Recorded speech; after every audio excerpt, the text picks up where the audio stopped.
Hello friends, let's continue with our series. For the lecture number 8, we will be learning about strings. So let's begin. So what are strings?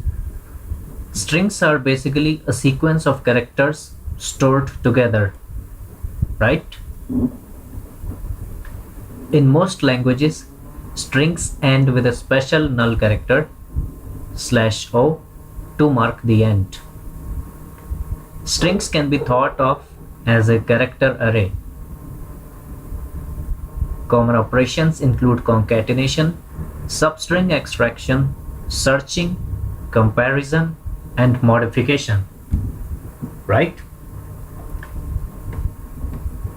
In many languages, strings are immutable, for example, Java or Python, meaning any changes create a new string. Example, hello is stored as HELLO, right? So friends, what exactly is a string? It is simply a sequence of characters that are stored together. A character can be a digit, it can be an alphabet, and so on. In most of the languages, the strings end with a special null character, as you can see the character on the screen.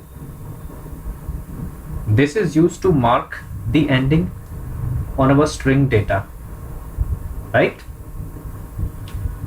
The string data or the string data structure can be thought of as a character array, an array with a data type of character elements, right?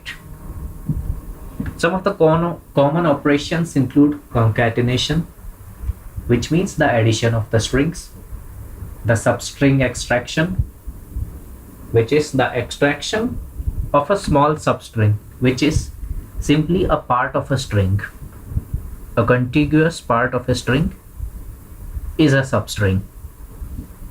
Then we have searching, which is pretty common and basic. We also have comparison, where we can comparison two or more strings with one another. And finally modification, in which we can modify a string and make a new one. However, do know, if you are going to be modifying anything, it will be done on a new string, because strings in Python and Java are immutable. So that was it for this video. I hope you were able to understand about strings. Thank you for watching.